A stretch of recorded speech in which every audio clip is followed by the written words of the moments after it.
Oi, gente, tudo bem? Como que vocês estão passando a semana? Saudade do rostinho de vocês, principalmente das perguntas. Bom, hoje a gente vai falar de um assunto até um pouco polêmico, tá? Que é o comportamento animal. Então a gente vai ver como é estudado esse comportamento dos animais, tá? Trouxe essa imagem, né, do gato agredindo o cachorro, mas eles estão apenas brincando. Então, esse interesse que a gente tem pelos animais, eles está enraizado em nossas origens. Até trouxe essa imagem, né, do cão pintado na parede de uma caverna, né? Então, já mostrando, né, as crianças ali brincando, o cão do lado. E a gente observa o comportamento animal desde que a gente surgimos. Quem nunca se pegou admirando, né? Observando um animal, uma borboleta voando, um passarinho bebendo água na piscina, entre outras diversas coisas, né? Como um cachorro ficar correndo atrás do próprio rabo. Então a gente observa os animais, né? E tem essa curiosidade. Porque a curiosidade é uma característica peculiar que ressalta a inteligência humana, né? Então, se a gente tem curiosidade de uma coisa, a gente vai atrás, a gente pesquisa. Então, lá na época das cavernas, tudo era muito curioso, né? Porque tudo era muito novo. E nisso, os homens da caverna, eles observavam o comportamento dos animais para saber como, quando e do que eles poderiam se alimentar, para domesticar os animais e para evitar a ação de predadores. Então, os animais eram aprendizados, né, para a gente humano, naquela época. E até hoje, né? Vamos ser sinceros. Trouxe outras imagens, né, de pintura aqui para vocês. Então, a arte pintura ou gravura rupestre, como é chamado, tá?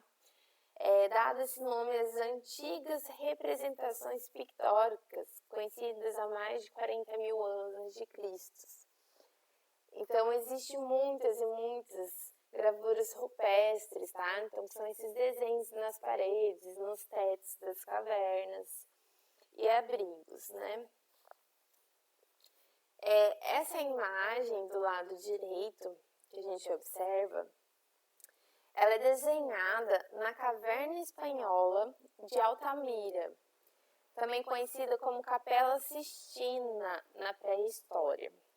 Essa pintura é de um bisão, né? Vou mostrar aqui para vocês. Então, é de um bisão, não sei se vocês já viram, né, imagens de um bisão. E o que chamou a atenção nela foi principalmente o tamanho e o volume que foi conseguido com o uso da técnica do claro escuro, tá? A gente olhando assim para a imagem não tem noção, né? Mas é um tamanho grande. Tem até um vídeo no YouTube que eles vão na caverna e acaba falando desse ato histórico. Quem quiser, né, posso estar passando aí o link.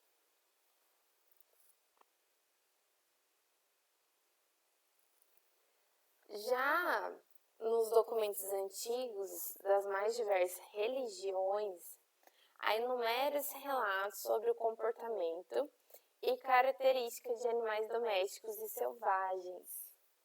Então já existia documentação, tá? Falando sobre esses animais. Esse interesse pelos animais e seu comportamento pode ser em grande parte explicado também pela zoolatria. A zoolatria, isto é, a adoração aos animais, que era comum à grande maioria das religiões politeístas. O que seria politeísta? Tá? Que eles acreditavam em vários deuses. Principalmente no Egito, eles acreditavam, né, em divindades antroposomórficas. Então, em deuses parcialmente humanos e parcialmente animais, como eu trouxe aqui na imagem para vocês. Então, a gente pode observar, né, uma mulher, né, com a cabeça de uma onça. Aqui a gente pode observar uma mulher com asas. Aqui, então, a gente vê, né, uma águia, o corpo de um homem, um gavião, mulher com cabeça de cobra, asas. A gente vê diversas coisas, né, que parece um burro, um corpo de humano, né, cabeça de um burro. Então, eles acreditavam em Deus, né, nessas divindades. Cada um até tem um nome, tá? Quem quiser se aprofundar. Se chamavam divindades antropomórficas, para vocês acharem aí o nome de cada um. No século XVI, com as grandes navegações e descobertas, né, das rotas marítimas para a África e Ásia, assim como a redescoberta do Novo Mundo, né, o ser humano passou a receber muitas informações sobre a vida e o comportamento animal. Então, muitas informações. Eu até trouxe aqui para vocês, né, tipo um mapa que eles estavam viajando e descobrindo os mundos, né, os países. Médicos e pintores, né, de bordo, missionários, cartógrafos. E um pouco mais tarde, os primeiros naturalistas passaram a descrever, primeiramente em suas cartas, e depois fizeram até livros e artigos científicos sobre o comportamento de espécies nunca vistas antes, tá? Então, tudo que eles não tinham visto antes, animais diferentes, até pessoas, né? Então, quando conhecer indígenas e tal, era tudo escrito, o comportamento, né, nesses livros e artigos científicos. Um dos documentos mais preciosos desse período foi na data de 1526 e foi escrito por Gonçalo Fernandes de Ovide, né? Intitulado Sumário de La Natural História de las Índias. Então, esse livro aqui, tá? Trouxe a imagem para vocês. E nesse livro, ele foi enviado ao Novo Mundo pelo rei Fernando da Espanha, que fez a primeira descrição elaborada, rica em exemplos e detalhes específicos da flora e da fauna da América Espanhola. Então, foi desenhado, foi escrito. O que atraía muita atenção do público europeu em conhecer as novas terras, sua gente, seus costumes, os novos alimentos e até possíveis medicamentos, né? Então, por ser tão descritivo, tão específico, né, falando exatamente como eram os costumes, eles começaram a se interessar e querer conhecer esse novo mundo. Já falando um pouco sobre Darwin, tá? Para a gente entender um pouco do comportamento animal, em 1859, Darwin publicou seu mais famoso livro, A Origem das Espécies, estabelecendo um dos mais importantes pilares no estudo da ecologia comportamental até os dias atuais, o conceito da evolução por meio da teoria da seleção natural. Alguém lembra o que é a seleção natural? Bom, a gente vai falar um pouco. Trouxe esse livro, né, de Charles Darwin, A Origem das Espécies e a Seleção Natural. Todo mundo, né, acaba estudando sobre Darwin. Ele foi uma pessoa muito importante, né, para o desenvolvimento e respostas, né. Então, a seleção natural de Darwin, ele colocava que todos viemos de um ancestral em comum e fomos evoluindo com a transformação natural. Por consequência, apenas os mais fortes e aptos a sobreviveriam, e os seres mais fracos acabaram sendo extintos do planeta, sem a perpetuação da espécie. Então eu trouxe aqui, algumas imagens. Não sei se vocês lembram aí na escola, que a gente estuda a teoria de Darwin. Então, quando ele fala da evolução, então ele diz principalmente as girafas, Por que elas têm esses pescoços longos? Então, as girafas, elas foram se alongando o pescoço, crescendo, até conseguirem alcançar uma forma de alimentação. As que não conseguem, ela acaba morrendo, então sobrevive o mais forte. Nessa imagem, que ele fala que a gente veio dos macacos, então mostra a evolução, tanto do crânio, como também nas posturas.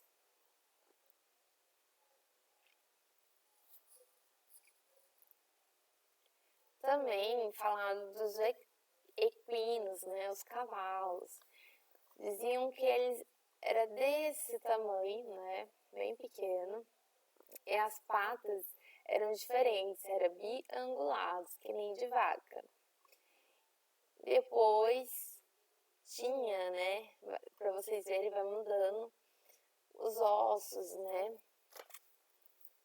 Então a gente pode perceber, aqui muda bastante, já muda a pata, mas ele ainda tem um osso para fora.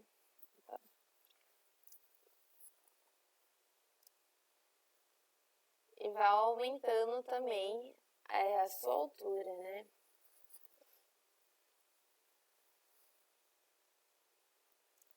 Bom, o que é o comportamento animal,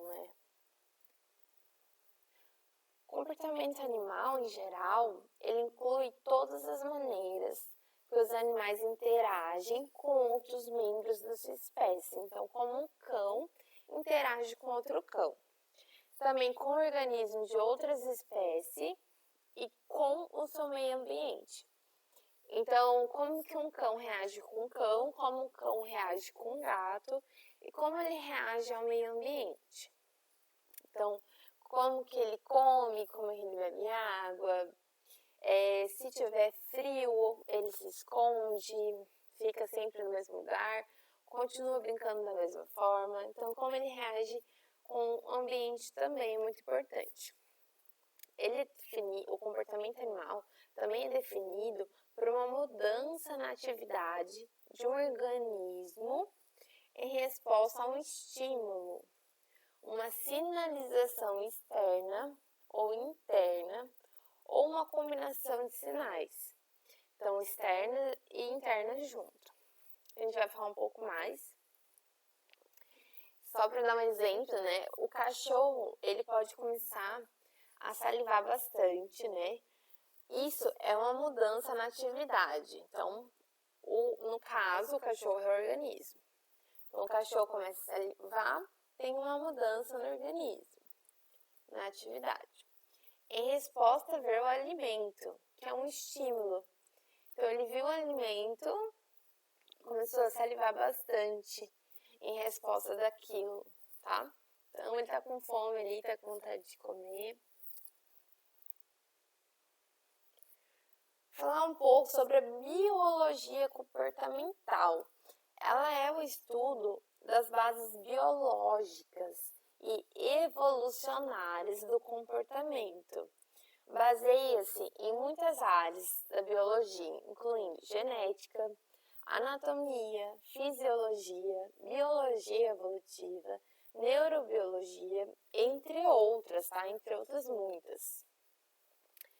E para falar um pouco dessas outras, a gente tem a etologia e a psicologia comparada. Bom, a etologia é um campo da biologia básica, tal como a ecologia e a genética. Ela é centrada nos comportamentos dos diversos organismos em seus ambientes naturais. Quando eu falo ethos que vem de comportamento, né? Então, observa o comportamento do animal no seu ambiente natural. Tá? Então, como que um pássaro age no seu próprio ambiente, entre outros diversos exemplos, né, de animais. Já a psicologia comparada é uma extensão do trabalho feito na psicologia humana, que ela procura em grande parte em algumas espécies estudadas no ambiente de laboratório. Se vocês pesquisarem no YouTube ou até no Google, vão acabar achando a psicologia comparada. E ela acaba estudando o comportamento, principalmente dos ratos, né? Então, como se ele estivesse aprendendo, ele ganhava uma recompensa. Então, eles colocam lá o queijinho e ensina ele que se ele apertar a alavanca, ele ganha recompensa. E assim, esses animais no laboratório sempre estão sendo estudados, tanto na aprendizagem, né, como no comportamento destes. O termo etologia surgiu no século XIX na França, que provém do grego etos, costume, hábito. Isidore Goffert, não sei pronunciar muito o nome, tá? Foi que afundou, tá? Os termos. Na Inglaterra e Estados Unidos, definiu como a construção do caráter, então individual ou coletivo. Na França, era um estudo biológico do comportamento animal em seu habitat natural. Biólogos representados por Off-Wild definiram como o estudo do relacionamento entre organismos e seu habitat, e na Alemanha, que chamava ao que fazia de ecologia. Então, o termo ethos, né, esse estudo de comportamento animal, já vem de gerações e gerações, e cada um tinha um cientista, um biólogo que estudava o comportamento do animal, principalmente no seu habitat natural, sozinho ou junto com seu grupo. E já Nico Tinbergen, ele foi um cientista, né? E ele escreveu 4 perguntas básicas úteis para a gente compreender qualquer comportamento animal. A primeira pergunta é o nexo de casualidade. Então, o que causa o comportamento? O que desencadeia o comportamento e quais partes do corpo, funções e moléculas estão envolvidas no seu desenvolvimento? Então, qual foi a causa, né? Então, por que um pássaro canta, né? Ele nasce cantando. O que desperta ele cantar? Vamos dizer assim. O que tá, né, a função que faz ele cantar, qual lado do cérebro, né, e quais moléculas estão ali envolvidas. A segunda pergunta, desenvolvimento. Como o comportamento se desenvolve? O comportamento se apresenta no início da vida? Muda ao longo do tempo de vida do organismo? Que experiências são necessárias para o seu desenvolvimento? Então, como o comportamento se desenvolve no pássaro, né? Quando ele aprende a voar? Está presente desde o início da vida? Muda ao longo? Então, tem pássaros que eles cantam de uma forma quando são mais novos, né? E quando eles crescem, eles acabam mudando a voz, tá? A vocalização, né? Acaba cantando. Que experiências são necessárias para o seu desenvolvimento? Então, eles podem estar estudando pai, mãe, cantar, e acabar cantando, aprendendo. 3. A função, valor adaptativo. Como o comportamento afeta a aptidão? Como o comportamento influencia as chances de sobrevivência e de reprodução de um organismo, né? Então, existe alguns pássaros que cantam para encantar a fêmea, como também existe, né, vou dar um exemplo para vocês das cobras, né, que conseguem se camuflar no deserto, né? Então, é uma forma de sobrevivência. 4. A filogenia. Como o comportamento evoluiu? Como se compara o comportamento das espécies relacionadas? Por que evoluiu dessa forma? Então, são algumas perguntas que devemos fazer, né, para começar a compreender esse comportamento dos animais. Basicamente, um comportamento animal é uma resposta a um sinal interno ou externo. Então, falando um pouco sobre os sinais ambientais externos, né? Então, não está no corpo do animal, aquilo ocorre igual a hibernação, que eu vou dar um exemplo para vocês. Um animal, ele entra em uma caverna ou toca, né? Diminui a taxa metabólica e entra em um estado de inatividade durante o inverno, conservando assim recursos, as condições são rigorosas e a comida é escassa, né? Então eles hibernam. Às vezes sinais ambientais muitas vezes podem desencadear o comportamento de hibernação. Por exemplo, ursos pardo, eles entram em suas tocas para hibernar quando a temperatura cai a menos de 0, tá? Então, 0 graus Celsius. Então, eles hibernam, né? Porque nessa época vai ser difícil, tanto deles achar comida, né? Como também é muito rigoroso, né? O frio. Outro exemplo ambiental, né? Que acontece ali no ambiente é a estivação. Ela é semelhante à hibernação, mas ocorre durante os meses de verão. Alguns animais do deserto, eles entram em estivação em resposta às condições de seca. Também difícil de achar alimentação e, no caso, né, muito quente. Então, eles tentam se adaptar. Essa mudança os ajuda a sobreviver aos meses mais severos do ano. Os caracóis, por exemplo, eles sobem até o topo das cercas para estivar. Então, aqui são tudo caracóis, tá? Como se fosse uma hibernação, mas ocorrendo no verão e com os caracóis. Outro sinal também é a migração, que é o comportamento no qual os animais movem-se de uma localidade para outra em padrão sazonal. Então, vai depender, né, da época do ano. Por exemplo, as borboletas monarca, que é essa imagem que eu coloquei para vocês, que vivem no norte e na região central dos Estados Unidos. Elas migram para o México durante o outono, onde passam o inverno.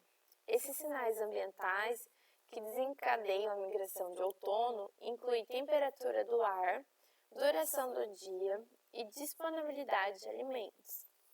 Então, é uma forma, né, dos animais sobreviverem, deles conseguirem, né, evitar de passar pelo pior.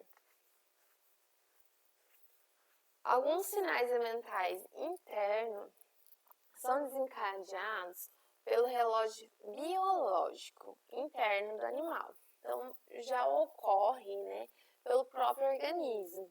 Exemplos. Você tende, né, a acordar e se tornar ativo aproximadamente na mesma hora todos os dias. Então, vamos supor, eu acordo todos os dias às 6 horas da manhã, vou caminhar, Isso o meu corpo já está acostumado. Então, todos os dias, 6 horas da manhã, eu vou acordar sem ou com despertador, tá? Esse já é um sinal interno. Os comportamentos inativos versus os adquiridos, tá? Então, a gente tem comportamentos inatos, desculpa, falei inativos. A gente tem os comportamentos inatos, que são geneticamente programados e são herdados, né, dos pais para o organismo. E existem os comportamentos adquiridos, que não são herdados pelos pais. Ele vai desenvolver durante a vida do organismo, como resultado da experiência e influência ambiental. Então, quer dizer, os inatos já é genético, tá? Se um cão faz xixi, um macho, ele erga a perna, isso já é genética do cão. Adquiridos, quando ele desenvolve um comportamento, né, que ele aprendeu ou por alguma influência do ambiente.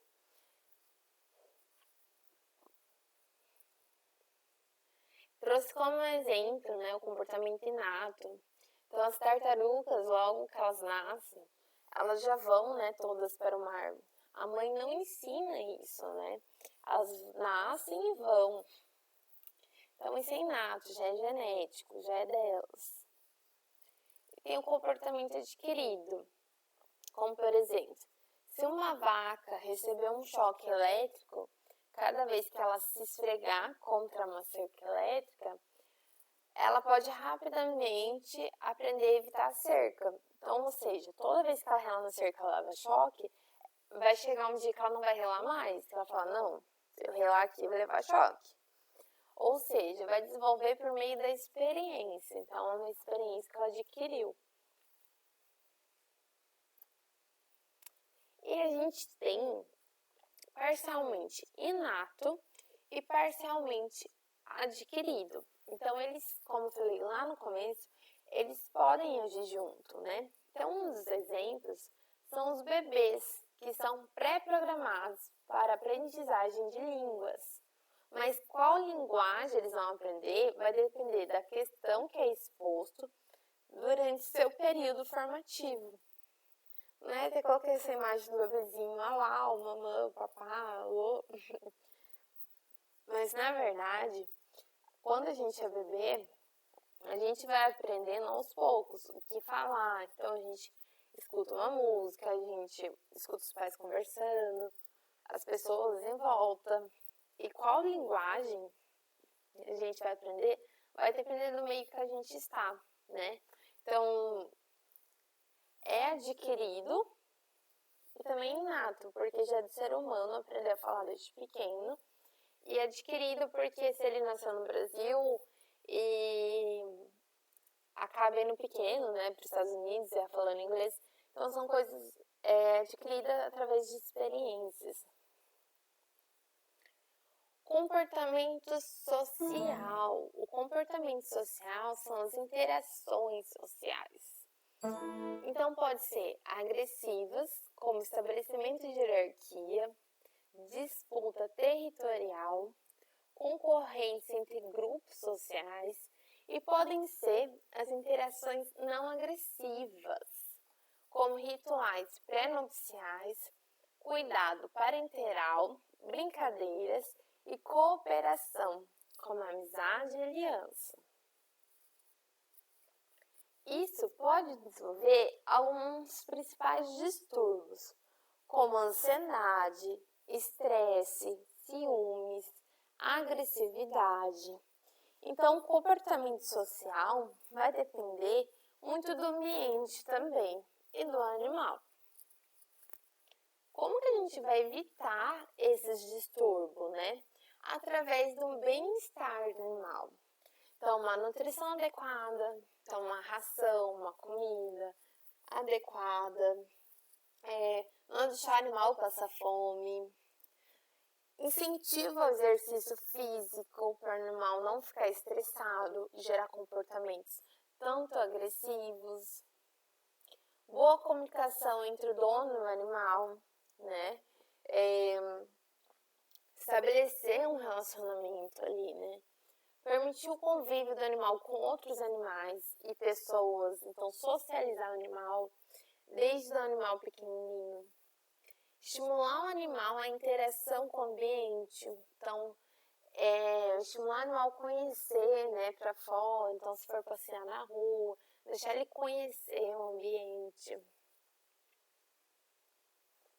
E a comunicação animal? Coloquei, né, a imagem desse gatinho olhando para o celular. A comunicação é quando um animal transmite informações para o outro animal, causando algum tipo de mudança naquele que recebeu a informação. Então, um cão, né, agressivo, acaba latindo, rosnando para um outro cão, que ao receber essa informação que ele está agressivo e vai avançar, pode mudar também seu estado, né, mudar seu comportamento. Os animais, eles se comunicam utilizando sinais que podem incluir pistas visuais, auditivas ou baseadas em sons, químicas envolvendo ou feromônios, táteis e baseadas em toques, né, que são os táteis. Comunicação animal, nesse comportamento de comunicação, pode ajudar os animais a encontrar seus parceiros, né, por exemplo, feromônio, estabelecer a dominância, né, defender o território, coordenar o comportamento do grupo e cuidar dos jovens. Trouxe alguns vídeos, tá, para vocês estarem assistindo sobre comportamento animal e a comunicação.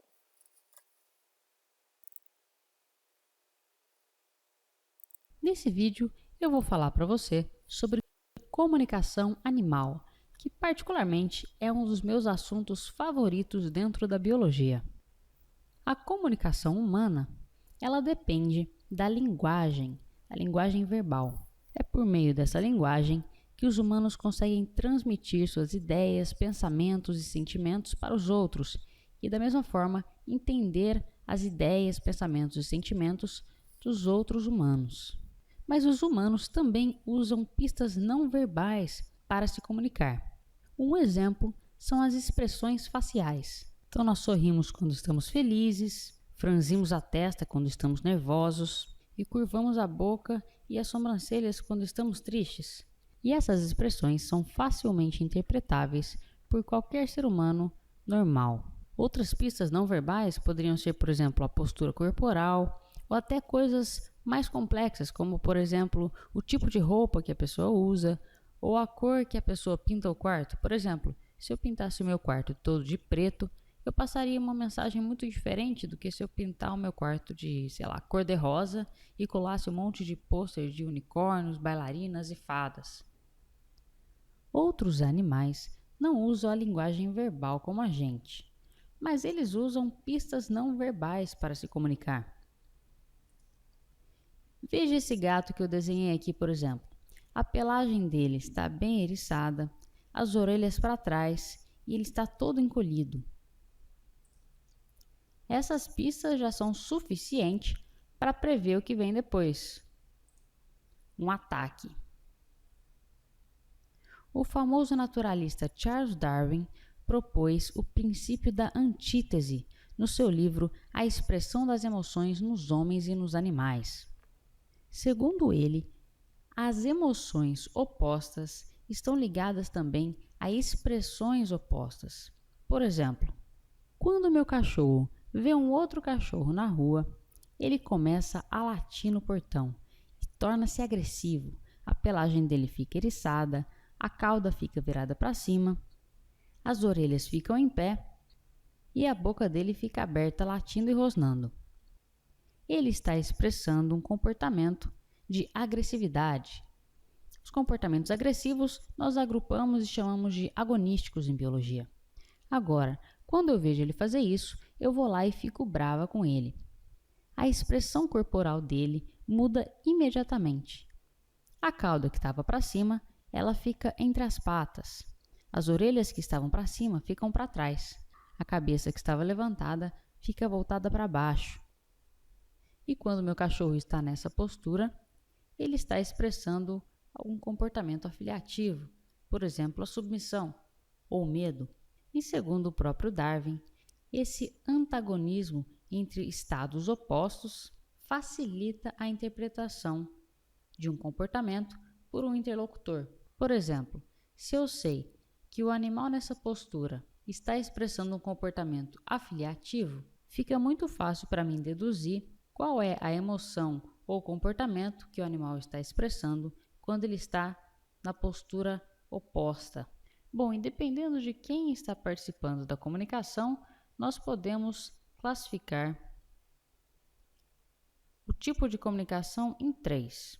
A comunicação intraespecífica ocorre entre indivíduos de uma mesma espécie. Intra significa dentro, então é dentro de uma mesma espécie. Muitas espécies possuem, por exemplo, vocalizações diferentes para se comunicar no grupo. O lobo cinzento, por exemplo. Quando a comunicação ocorre entre indivíduos de espécies diferentes, a gente chama de comunicação interespecífica. Um exemplo são aqueles sapos que possuem uma coloração muito chamativa. Nós chamamos de coloração aposemática, são sapos venenosos. E essa coloração avisa aos predadores que a presa vai ser, no mínimo, indigesta. E um terceiro tipo seria a autocomunicação, que seria quando o animal usa a comunicação para adquirir informações para ele próprio. O melhor exemplo seria a ecolocalização, que é usada por golfinhos e também por morcegos. Então, para se localizar no espaço, o morcego emite uma vocalização e essa vocalização bate no objeto e volta para ele. Com isso, ele consegue calcular a distância entre ele e o objeto e até mesmo o formato daquele objeto em alguns casos.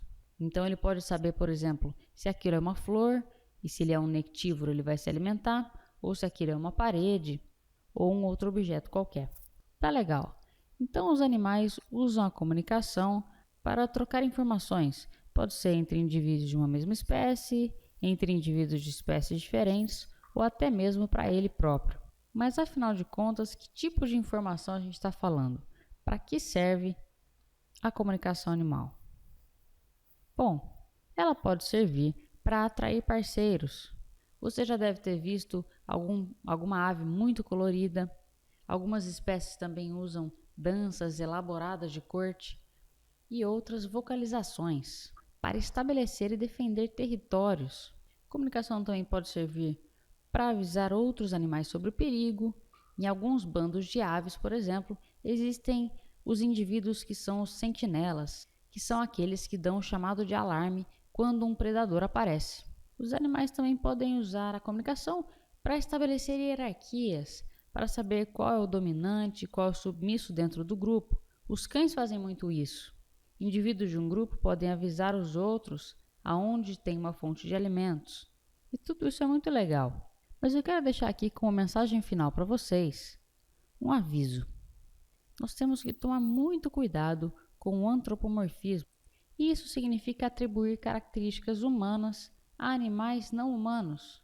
Para entender verdadeiramente o comportamento de um animal, nós precisamos sair do nosso ponto de vista humano e entrar no ponto de vista dele. Por exemplo, eu tenho uma gatinha e quando eu estou sentada no sofá, ela costuma pular no meu colo e ficar deitada. E por mais que eu goste da ideia de que ela faz isso porque ela gosta de mim e quer ficar comigo, é bem provável que ela só faça isso porque o meu corpo emite muito calor.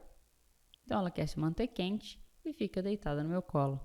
Bem, espero que você tenha gostado desse vídeo e até o próximo.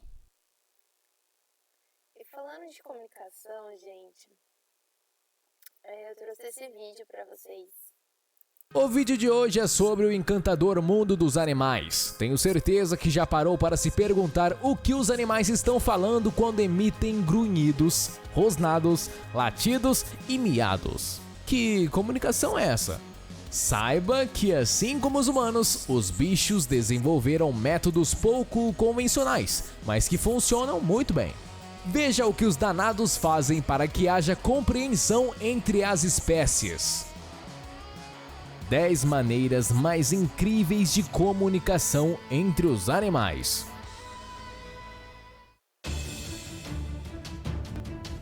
O cão selvagem asiático é também conhecido por Dolly, e sua particularidade é o som que ele faz, que se parece bastante com um assobio. Será que ele consegue fazer isso chupando uma manga? Enfim, esse bicho é mais ativo quando acorda. Preguiçosos de plantão, inspirem-se! A espécie se adaptou bem a quase todos os biomas. Eles vivem em bandos de 5 a 12 e sempre são vistos com o rabo abanando. Para os amantes da cachorrada, fala a verdade, ficou tentado em ter um desses em casa, né? É mesmo bonitinho. Mas cuidado que eles são carnívoros. Ao contrário dos seus parentes lobos e raposas, eles se comunicam apenas assobiando. Será que são afinados? A regra estabelecida é que cada um consegue se fazer ouvir a cada 90 km². A verdade é que o som oscila entre apitos e gritinhos. Dessa forma, eles conseguem bolar um esquema para capturar presas saborosas como búfalos e renas. Será que o homem veio mesmo do macaco? Não sei, mas não duvidaria dessa evolução. Sabe o que foi descoberto? Que os gorilas machos cantam enquanto comem. São capazes de cantarolar uma melodia inteira. Os chimpanzés e os bonobos também gostam de um barulhinho enquanto comem. Infelizmente, isso foi observado nos animais que vivem em cativeiro. Faz sentido aquela frase: quem canta seus males espanta.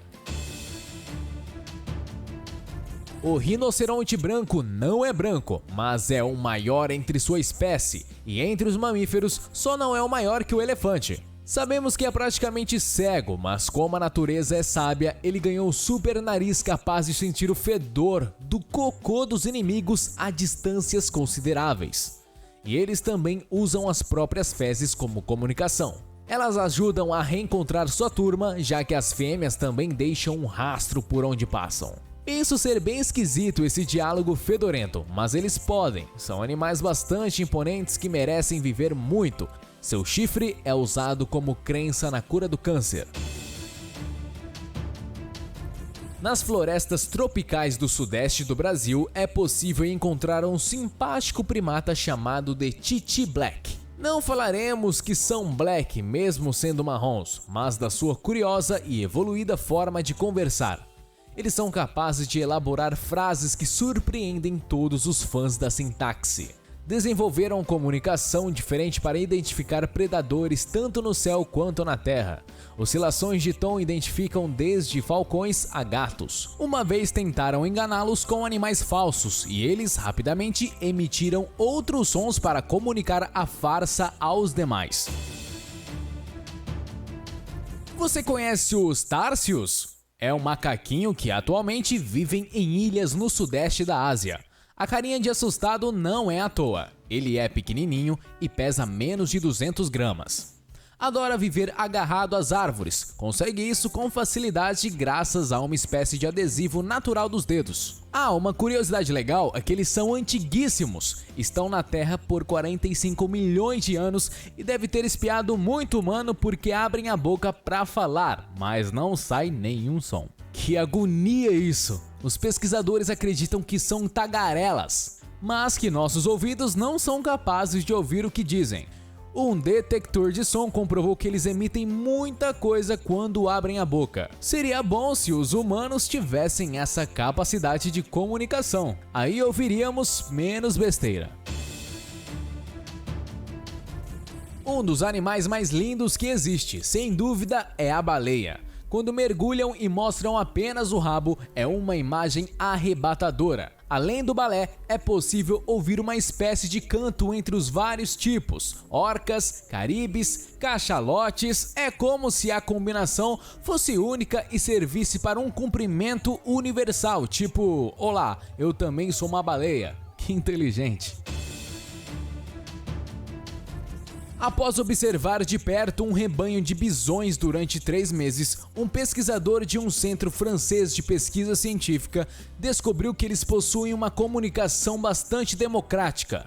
Apesar de características primitivas com ruídos guturais e o próprio bufar, foi observado que eles fazem uma espécie de votação para tomar as decisões importantes para o grupo. Por exemplo, o que almoçar. Seus movimentos também são determinantes nesse processo de entendimento. Quando alguém decide para onde ir, os outros seguem a mesma direção. Geralmente uma fêmea é a líder.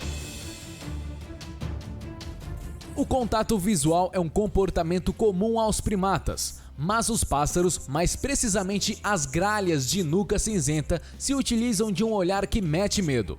Conhecidas por serem barulhentas, o que é fácil de deduzir, que se comunicam bastante, mas tudo indica que elas usam e abusam tanto dos olhares. Para comprovar essa descoberta, o pessoal de Cambridge resolveu verificar os mistérios desses olhares e descobriram que, assim como nós, ela com um simples olhar demonstram seus sentimentos.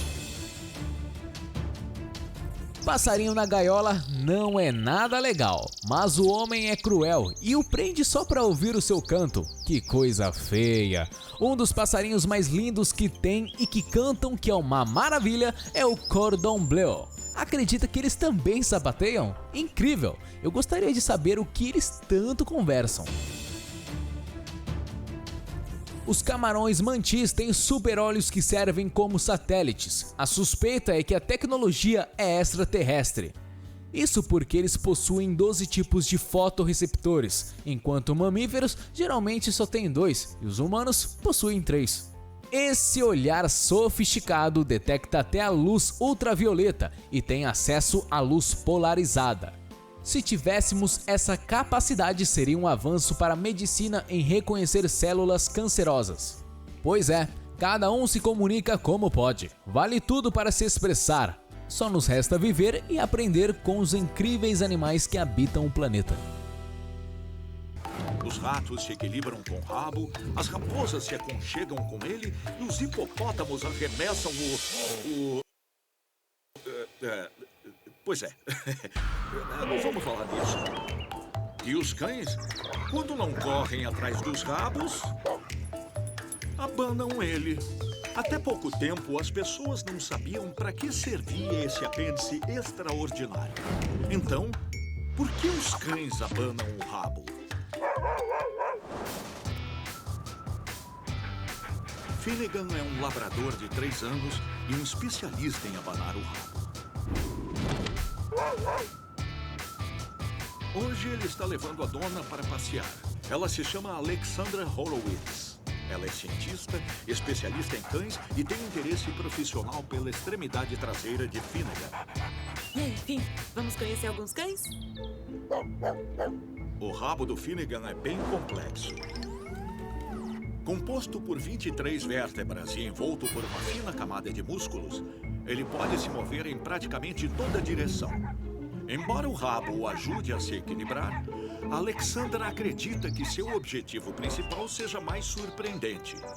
No parque, o rabo do Finnegan não para de se mover. O Finnegan vai cheirar os odores que não sentia há muito tempo, vai encontrar os cães que não via e o rabo dele vai funcionar como um medidor de como ele está se sentindo.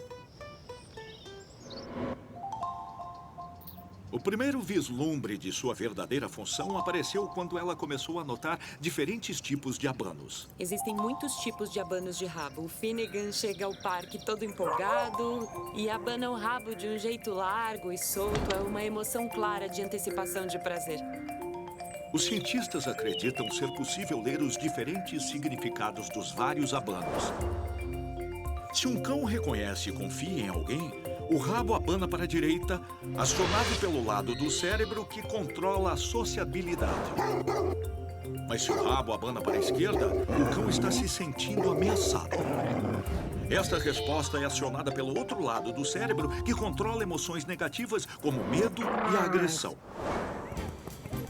A conexão do rabo com o cérebro é tão forte que a Alexandra diz que podemos saber o que os cães estão pensando só de olhar para o rabo.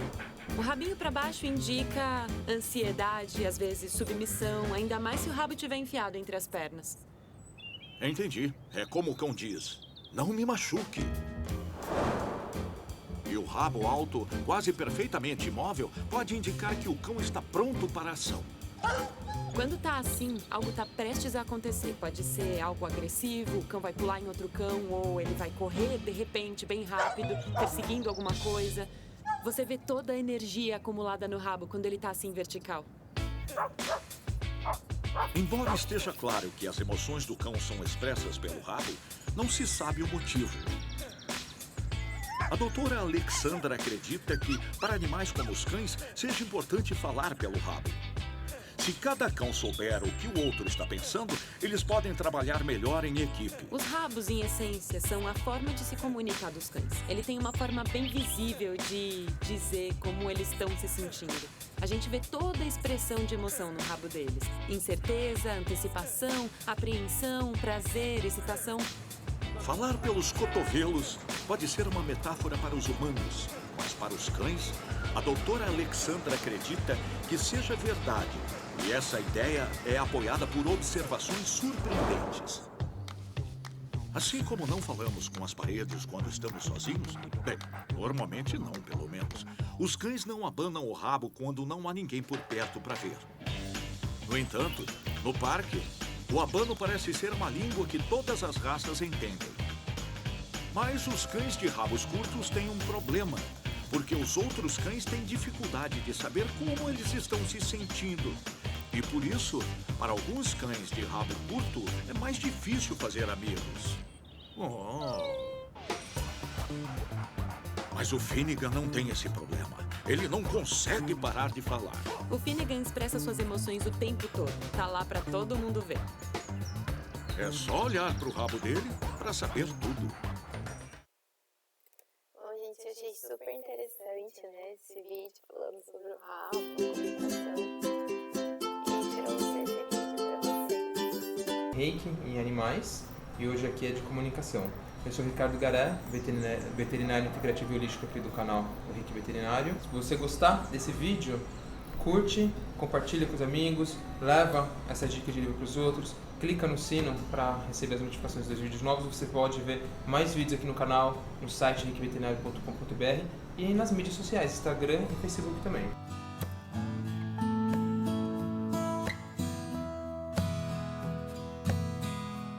Eu vou falar sobre uma dica de livro que é Conversando com os Cães, da Kate Solis-Meitzelon. Eu não sei exatamente como que se pronuncia o nome dela. O livro é Conversando com os Cães, um diálogo em comum de sabedoria canina. Ela tem outros livros, Conversando com os Gatos, tem mais livros dessa autora. É uma comunicadora animal profissional. A gente vem falando sobre comunicação animal aqui, sobre... Eles estão sempre entendendo o que a gente fala, principalmente se a gente deixa claro a nossa intenção. A questão é o quão a gente entende claramente o que eles estão falando pra gente e a gente sai do nosso achismo. Eu acho que ele está falando isso, eu acho que ele quer isso. Então as técnicas de comunicação animal, como a gente tem falado, eu tenho o curso de comunicação animal. Comunicação animal também a gente fala dentro do Theta Healing Animal, que é outra ferramenta. E no Comunicação Animal, o curso que eu ministro, não tem pré-requisito o primeiro módulo, qualquer um pode fazer. E a ideia então é eu parar de achar o que o animal quer, o que ele está desejando, o que ele está mostrando, e realmente eu entender. Então vira uma comunicação muito clara como a gente faz com a gente. Eu pergunto e eu ouço a resposta. Ou eu quero algo, e falo de forma clara, com técnicas de me expressar de forma clara e entender ele. Isso abre muitas portas para a gente entender a consciência deles, dos animais não humanos, de qualquer animal. Abre muito também para entender quem é esse ser, o que ele gosta, o que ele não gosta, mas também abre um novo entendimento muito mais complexo, que até então não tem sido falado, que é da parte da espiritualidade deles. A espiritualidade dos animais não humanos tem muito equívoco, tem muita informação que tem 100 anos, de 100 anos atrás, 200 anos atrás. Então são informações que a gente não tinha tanto acesso. A humanidade estava se preparando para ter mais acesso, e na época não dava para se falar. Então hoje a gente tem, só que a gente precisa de mais terapeutas, mais profissionais falando disso. Então a comunicação animal funciona muito para entender o dia a dia, para entender suas necessidades, o que eles querem falar, o que eles gostam, mas também para a gente começar a estudar e pesquisar sobre quem são esses seres espirituais que estão no corpo de um cão, de um cachorro, de um gato, é o mesmo que a gente, e não é o que a gente, animal humano, acha, é o que eles vão falar. Então, a comunicação animal tem esse papel muito grande para mim também. Recomendo, então, essa leitura. Ele é interessante porque ela aborda vários assuntos, mas tem uma coisa muito boa, que independente se você vai se tornar um comunicador animal ou não, se você tem interesse ou não com isso, mas muito provavelmente você cuida de um cão ou de um gato, ou já cuidou, para você estar aqui no canal, vendo esse vídeo. E ela tem algumas dicas que os cães, na comunicação com os cães, eles passam, que dá para usar no dia a dia, que é sobre nosso sofrimento com eles, então sobre o luto da perda de um animal. Então eles deixam muito claro que eles sentem tudo que eles captam energeticamente tudo que a gente sente, nossas emoções e os nossos pensamentos. Tem uma hora que ela pergunta como que a gente pode se comunicar melhor para falar o que é legal e o que não é legal de fazer. Então, por exemplo, um cachorro ou um gato que faz xixi fora do lugar. Então eles falam que muitas vezes a gente passa mensagens dúbias, eles não sabem direito o que a gente quer. E a informação e a Tatiana Karlovich aqui da equipe, que trabalha com comportamento animal, é educadora animal, ela já falou isso em outros vídeos também. A gente tem que saber o que a gente quer passar. Então se a gente passa a resposta deles falando assim, não faz xixi, a gente está passando a mensagem de xixi. É o xixi que a gente está mandando o sinal. Então eles falam que é importante a gente passar uma mensagem clara e alinhar 3 coisas. O que eu falo de forma clara, eu quero que você faça isso. Minha postura corporal, então se eu estou falando para se manter calmo, que está tudo bem, mas minha postura corporal é tensa, eles vão perceber que não está tudo bem, que está tenso, eles vão reagir a essa tensão, porque é um sinal de que algo está errado, eles querem se preparar, ou querem se proteger ou proteger a gente.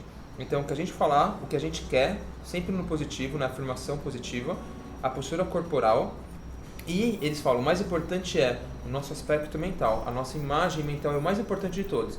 Então, se eu falo assim, eu quero que você faça xixi na caixa de areia, mas eu estou no pensamento vendo ele fazer xixi num móvel, que é o que eu não quero, essa é a mensagem mais forte, o meu pensamento. E aí ele fica em dúvida, mas você está falando uma coisa e está pensando em outra. E ele vai seguir o que a gente está pensando, que é a carga energética mais forte. Então deixa muito claro, alinhar, falar o que a gente quer claramente, postura corporal, de acordo com o que a gente está falando, e o nosso pensamento, a nossa imagem mental. Então eu visualizo ele fazendo xixi na caixa, por exemplo. E quando acontecer, ir lá e fazer como se fosse uma festa, assim, isso, muito bem, é isso que eu queria mesmo, é isso que é bom para você, porque aí eles entendem que a gente ficou feliz com esse comportamento, eles vão querer repetir para ajudar também a gente a estar bem, que eles gostam de fazer coisas que a gente fique bem. Então, isso é uma dica muito importante, tem várias dicas legais nesse livro. Eu separei aqui uma das perguntas, por que eu amo mais os cães do que a maioria dos seres humanos com quem convivo? Então isso é uma coisa que acontece bastante. As pessoas falando, eu gosto mais de cães, de gatos, dos animais no humano em geral do que dos humanos. Então aqui ele fala o porquê que isso acontece também.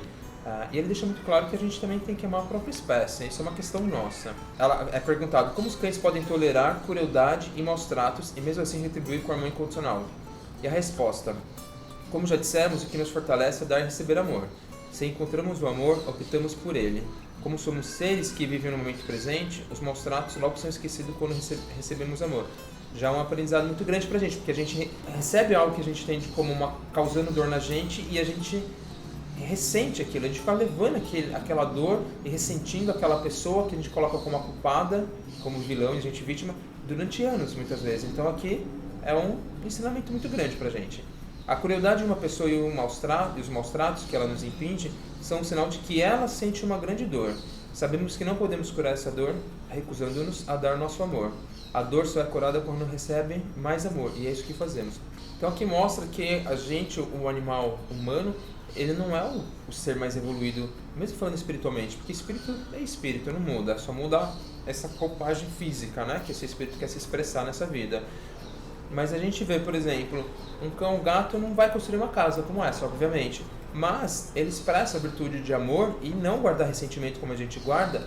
Às vezes eles guardam porque teve muito maus trato, entende que todo humano vai fazer cometer a mesma coisa que aconteceu com ele, mas isso não é um comportamento natural.